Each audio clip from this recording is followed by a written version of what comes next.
ఆకాశవాణి ప్రాంతీయ వార్తలు చదువుతున్నది బాలకృష్ణ ఎల్లాప్రగడ. ముందుగా ముఖ్యాంశాలు.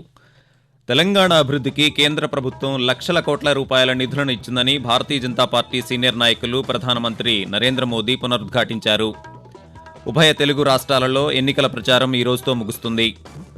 ఈ రోజు సాయంత్రం 6 గంటల నుంచి పోలింగ్ ప్రక్రియ పూర్తి అయ్యే వరకు నిశ్శబ్ద కాలం అమల్లోకి వస్తుందని ఆంధ్రప్రదేశ్ ప్రధాన ఎన్నికల అధికారి ముఖేష్ కుమార్ మీనా తెలియజేశారు.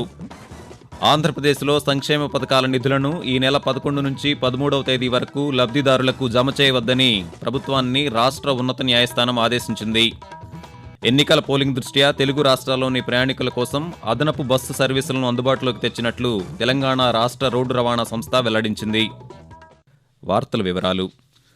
తెలంగాణ అభివృద్ధికి బీజేపీ కట్టుబడి ఉందని, గత 10 ఏళ్లలో రాష్ట్ర అభివృద్ధికి కేంద్రం లక్షల కోట్ల రూపాయల నిధులను ఇచ్చిందని భారతీయ జనతా పార్టీ సీనియర్ నాయకులు ప్రధానమంత్రి నరేంద్ర మోదీ తెలియజేశారు. ఎన్నికల ప్రచారంలో భాగంగా నారాయణపేట, హైదరాబాద్లోని ఎల్బీ స్టేడియంలలో నిర్వహించిన బహిరంగ సభల్లో ప్రధానమంత్రి ప్రసంగిస్తూ 10 ఏళ్లలో దేశం ఎంతో ప్రగతి సాధించిందని, ఇప్పుడు జరిగే ఎన్నికలు దేశ భవిష్యత్తుని నిర్ణయిస్తాయన్నారు. తెలంగాణ అభివృద్ధికి ఎన్డీఏ ప్రభుత్వం ఎయిమ్స్, 4 వందే భారత్ రైళ్లు, గిరిజన విశ్వవిద్యాలయం, పసుపు బోర్డు, రామగుండం ఎరువుల పరిశ్రమ, ఎన్టీపీసీ విద్యుత్ కేంద్రం వంటివి మంజూరు చేసిందని పేర్కొన్నారు. ఆంధ్రప్రదేశ్లో లోక్సభ, శాసనసభ, తెలంగాణలో లోక్సభ ఎన్నికల ప్రచారం ఈ రోజుతో ముగుస్తుంది. సార్వత్రిక ఎన్నికల 4వ దశలో భాగంగా ఆంధ్రప్రదేశ్లోని 25 లోక్సభ నియోజకవర్గాలకు, 175 శాసనసభ నియోజకవర్గాలకు, తెలంగాణలోని 17 లోక్సభ నియోజకవర్గాలకు ఈ నెల 13న పోలింగ్ జరగనుంది. సోమవారం సాయంత్రం 6 గంటల వరకు, సమస్యాత్మక ప్రాంతాలలో సాయంత్రం 4 గంటల వరకు ఓటింగ్ జరగనుంది. ఈ నెల 13న సార్వత్రిక ఎన్నికలు జరగనున్న నేపథ్యంలో ఎన్నికలను ప్రశాంత వాతావరణంలో పారదర్శకంగా నిర్వహించేందుకు ఎన్నికల అధికారులు చర్యలు చేపట్టాలని ఆంధ్రప్రదేశ్ ప్రధాన ఎన్నికల అధికారి ముఖేష్ కుమార్ మీనా తెలిపారు. అన్ని జిల్లాల ఎన్నికల యంత్రాంగం, పోలీసు యంత్రాంగం చివరి 72 గంటలలో పోలింగ్ రోజున చేయాల్సిన ఏర్పాట్లను రాష్ట్ర ప్రధాన ఎన్నికల అధికారి ముఖేష్ కుమార్ మీనా ఒక ప్రకటనలో వివరించారు. హింసకు, రీపోలింగ్కు తావు లేకుండా చర్యలు చేపట్టాలని అన్ని జిల్లాల డీఈఓలకు, ఎస్పీలకు ఆదేశాలు జారీ చేశారు. ఈరోజు సాయంత్రం 6 గంటల నుంచి పోలు ముగిసే సమయానికి 48 గంటల ముందు నుండి నిశ్శబ్ద కాలం అమల్లోకి వస్తుందని తెలిపారు. దీంతో ఎన్నికల ప్రచారం ముగుస్తుందన్నారు. ఈ సమయంలో రాష్ట్ర వ్యాప్తంగా 144వ సెక్షన్ అమల్లో ఉంటుందని, ఎన్నికల ప్రవర్తనా నియమావళిని ఎవ్వరూ ఉల్లంఘించకూడదని తెలిపారు.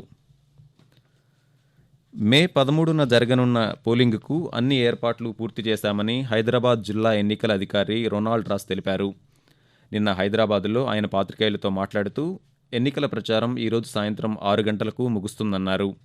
ఎన్నికల అధికారుల అనుమతులు తీసుకున్న తర్వాత మాత్రమే ప్రకటనలు ప్రచురించాలని తెలిపారు. సి-విజిల్ యాప్ ద్వారా ఎన్నికల ప్రక్రియకు సంబంధించిన ఫిర్యాదులు చేయవచ్చన్నారు. వీటిని తక్షణమే పరిష్కరిస్తామన్నారు. హైదరాబాద్ జిల్లా పరిధిలో 383 సమస్యాత్మక పోలింగ్ కేంద్రాలను గుర్తించామని, ఈ పోలింగ్ కేంద్రాల వద్ద కేంద్ర సాయుధ బలగాల సిబ్బందితో భద్రత ఏర్పాటు చేశామని చెప్పారు. ఎన్నికల సందర్భంగా పోలింగ్ కేంద్రాల్లో పోలింగ్ ఏజెంట్ల నియామక ప్రక్రియపై కేంద్ర ఎన్నికల సంఘం ఆదేశాలు జారీ చేసింది. ఏజెంట్ల నియామకం లిస్టును రిటర్నింగ్ అధికారికి ఇవ్వాల్సిన అవసరం లేదని ఎన్నికల సంఘం పేర్కొంది. పోలింగ్ తేదీ రోజు ప్రిసైడింగ్ అధికారికి పోలింగ్ ఏజెంట్లు తమ వివరాలను ఇవ్వాలని తెలిపింది. ఏజెంట్లను అభ్యర్థి ధృవీకరించాల్సి ఉంటుందని ఎన్నికల సంఘం స్పష్టం చేసింది. ఎన్నికల ప్రిసైడింగ్ అధికారి సమక్షంలో పోలింగ్ ఏజెంట్ల నుంచి డిక్లరేషన్ తీసుకోవాలని పేర్కొంది. సూపర్ 6 పేరుతో రూపొందించిన సంక్షేమ ప్రణాళికతో ప్రజలందరికీ మేలు చేస్తామని తెలుగుదేశం పార్టీ అధినేత నారా చంద్రబాబు నాయుడు హామీ ఇచ్చారు. ఎన్నికల ప్రచారంలో భాగంగా కృష్ణా జిల్లా గన్నవరంలో నిర్వహించిన ప్రజాగళం బహిరంగ సభలో ఆయన మాట్లాడుతూ కూటమి ప్రభుత్వం అధికారంలోకి వస్తే భూ హక్కు చట్టాన్ని రద్దు చేస్తామని చెప్పారు. కాంగ్రెస్ నాయకులు రాహుల్ గాంధీ ఈరోజు ఆంధ్రప్రదేశ్లోని కడపలో పర్యటిస్తారు. రాష్ట్ర పీసీసీ అధ్యక్షురాలు, కడప పార్లమెంట్ అభ్యర్థి వైఎస్ షర్మిల తరపున ఎన్నికల ప్రచారంలో భాగంగా నిర్వహించే బహిరంగ సభలో ఆయన పాల్గొంటారని కాంగ్రెస్ పార్టీ వర్గాలు తెలిపాయి. తొలుత కడప విమానాశ్రయం చేరుకొని అక్కడ నుంచి షర్మిలతో కలిసి హెలికాప్టర్లో ఇడుపులపాయకు వెళ్లి అక్కడ వైఎస్ఆర్ ఘాట్ వద్ద నివాళులర్పిస్తారు. తిరిగి కడపకు చేరుకొని నగరంలో నిర్వహించే బహిరంగ సభలో ప్రసంగిస్తారని ఆ పార్టీ వర్గాలు తెలిపాయి. ఆకాశవాణి ప్రాంతీయ వార్తలు వింటున్నారు. భారతీయ జనతా పార్టీ అధ్యక్షులు జేపీ నడ్డా ఈరోజు ఆంధ్రప్రదేశ్లో పర్యటిస్తారని ఆ పార్టీ ఒక ప్రకటనలో తెలిపింది. పర్యటనలో భాగంగా ఈ ఉదయం తిరుమలలోని శ్రీ వెంకటేశ్వర స్వామిని దర్శించుకుంటారు. అనంతరం తిరుపతిలోని బాలాజీ కాలనీ సర్కిల్ నుంచి ఆర్టీసీ బస్టాండ్ వరకు నిర్వహించే రోడ్ షోలో పాల్గొంటారు. మధ్యాహ్నం కర్నూలు జిల్లా ఆదోనిలోని స్థానిక మైదానంలో నిర్వహించే బహిరంగ సభలో ప్రసంగిస్తారని ఆ పార్టీ వర్గాలు తెలిపాయి. ఆంధ్రప్రదేశ్లో రైతులకు పెట్టుబడి రాయితీ, విద్యా దీవెన, చేయూత, ఆసరా, ఈబీసీ నేస్తం పథకాలకు సంబంధించిన నిధులను ఈ నెల 11 నుంచి 13వ తేదీ వరకు లబ్ధిదారులకు జమ చేయవద్దని ఆంధ్రప్రదేశ్ ప్రభుత్వాన్ని రాష్ట్ర ఉన్నత న్యాయస్థానం ఆదేశించింది. నిధుల పంపిణీ అంశంపై ప్రసార మాధ్యమాల ద్వారా ప్రచారం చేయవద్దని స్పష్టం చేసింది. ఎన్నికల పోలింగ్ దృష్ట్యా హైదరాబాద్ నుంచి తెలుగు రాష్ట్రాల్లోని వివిధ ప్రాంతాలకు వెళ్లే ప్రయాణికుల కోసం 160 అదనపు బస్సు సర్వీసులను అందుబాటులోకి తెచ్చినట్లు తెలంగాణ రాష్ట్ర రోడ్డు రవాణా సంస్థ టీఎస్ఆర్టీసీ వెల్లడించింది. అలాగే తెలంగాణలోని వివిధ జిల్లాలకు 1000కి పైగా బస్సులను సిద్ధం చేశామని, 3 రోజుల పాటు మొత్తం 1400 సర్వీసులు అందుబాటులో ఉంటాయని టీఎస్ఆర్టీసీ పేర్కొంది. హైదరాబాద్లోని ఎంజీబీఎస్, జేబీఎస్లతో పాటు ఆరాంఘర్, ఉప్పల్, ఎల్బీనగర్ ప్రాంతాల నుంచి ప్రత్యేక బస్సులు బయలుదేరతాయని ఆర్టీసీ అధికారులు తెలిపారు. అలాగే పోలింగ్ తర్వాత 13, 14 తేదీల్లో ఆంధ్రప్రదేశ్ నుంచి హైదరాబాద్కు తిరిగి వచ్చేందుకు కూడా బస్సులను సిద్ధం చేసినట్లు టీఎస్ఆర్టీసీ తెలిపింది. ఈరోజు జాతీయ సాంకేతిక దినోత్సవాన్ని నిర్వహిస్తున్నారు. శాస్త్ర సాంకేతిక రంగాలలో భారతదేశం సాధించిన పురోగతిని, మన దేశ శాస్త్రవేత్తలు, ఇంజనీర్లు సాధించిన విజయాలను గుర్తు చేసుకోవడం ఈ కార్యక్రమ నిర్వహణలోని ముఖ్య ఉద్దేశం. 1999 సంవత్సరం నుంచి ప్రతి ఏటా మే 11వ తేదీన ఈ కార్యక్రమం జరుగుతోంది. 1998 మే 11వ తేదీన రాజస్థాన్ రాష్ట్రంలోని పోఖ్రాన్లో భారతదేశం అణు పరీక్షలను విజయవంతంగా నిర్వహించిన సందర్భాన్ని పురస్కరించుకొని జాతీయ సాంకేతిక దినోత్సవాన్ని నిర్వహిస్తున్నారు. ఆంధ్రప్రదేశ్లో ఎన్నికల విధుల్లో ఉన్న ఉద్యోగులు ఓటు హక్కును వినియోగించుకునేందుకు ఏర్పాటు చేసిన ఫెసిలిటేషన్ కేంద్రాలలో 4,44,218 పోస్టల్ బ్యాలెట్లు పోలైనట్లు రాష్ట్ర ప్రధాన ఎన్నికల అధికారి ముఖేష్ కుమార్ మీనా తెలిపారు.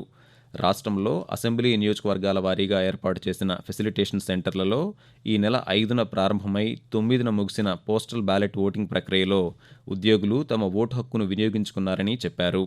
పోస్టల్ బ్యాలెట్ ప్రక్రియ ముగింపు రోజైన 9వ తేదీన పార్లమెంటు నియోజకవర్గాలకు 11,374 ఓట్లు, అసెంబ్లీ నియోజకవర్గాలకు 11,370 ఓట్లు పోలయ్యాయని తెలిపారు. పార్లమెంటరీ నియోజకవర్గాల వారీగా అత్యధికంగా నెల్లూరు నియోజకవర్గంలో 22,650 పోస్టల్ బ్యాలెట్స్ పోలవగా, అత్యల్పంగా అమలాపురం నియోజకవర్గంలో 14,526 ఓట్లు పోలయ్యాయని తెలిపారు. మంచి భవిష్యత్తు కావాలంటే ఇండియా కూటమిని గెలిపించాలని కాంగ్రెస్ పార్టీ జాతీయ అధ్యక్షులు మల్లికార్జున ఖర్గే పిలుపునిచ్చారు. విజయవాడ నగరంలోని జింకానా మైదానంలో ఇండియా కూటమి ఆధ్వర్యంలో నిన్న బహిరంగ సభను నిర్వహించారు. ఈ సందర్భంగా ఖర్గే మాట్లాడుతూ ఆంధ్రప్రదేశ్లో అభివృద్ధి జరగాలంటే రాష్ట్రానికి ప్రత్యేక హోదా రావాలని అన్నారు. ప్రత్యేక హోదా ఇచ్చి ప్రోత్సాహకాలు ఇస్తే రాష్ట్రం అభివృద్ధి చెందుతుందని తెలిపారు. వైసీపీ, టీడీపీ ప్రకటించిన మేనిఫెస్టోలో ప్రత్యేక హోదా, ఉమ్మడి ఆస్తుల ప్రస్తావనే లేదని విమర్శించారు. మరోవైపు తెలంగాణ భువనగిరి లోక్సభ నియోజకవర్గ పరిధిలోని నకరేకల్లో నిన్న జరిగిన కాంగ్రెస్ పార్టీ జనజాతర సభలోనూ మల్లికార్జున ఖర్గే పాల్గొన్నారు. ఈ సందర్భంగా మాట్లాడుతూ కాంగ్రెస్ ప్రభుత్వం తెలంగాణలో 6 గ్యారంటీల్లో ఇప్పటికే 4 హామీలను అమలు చేసిందన్నారు. ఇండియా కూటమి కేంద్రంలో అధికారంలోకి వస్తే 5 న్యాయాలతో పాటు 25 గ్యారంటీలను అమలు చేస్తామని హామీ ఇచ్చారు. ఆకాశవాణి ప్రాంతీయ వార్తలు ముగించే ముందు ముఖ్యాంశాలు మరోసారి. తెలంగాణ అభివృద్ధికి కేంద్ర ప్రభుత్వం లక్షల కోట్ల రూపాయల నిధులను ఇచ్చిందని భారతీయ జనతా పార్టీ సీనియర్ నాయకులు ప్రధానమంత్రి నరేంద్ర మోదీ పునరుద్ఘాటించారు. ఉభయ తెలుగు రాష్ట్రాలలో ఎన్నికల ప్రచారం ఈ రోజుతో ముగుస్తుంది.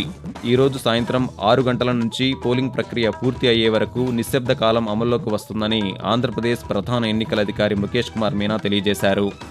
ఆంధ్రప్రదేశ్లో సంక్షేమ పథకాల నిధులను ఈ నెల 11 నుంచి 13వ తేదీ వరకు లబ్ధిదారులకు జమ చేయవద్దని ప్రభుత్వాన్ని రాష్ట్ర ఉన్నత న్యాయస్థానం ఆదేశించింది. ఆకాశవాణి ప్రాంతీయ వార్తలు ఇంతటితో సమాప్తం.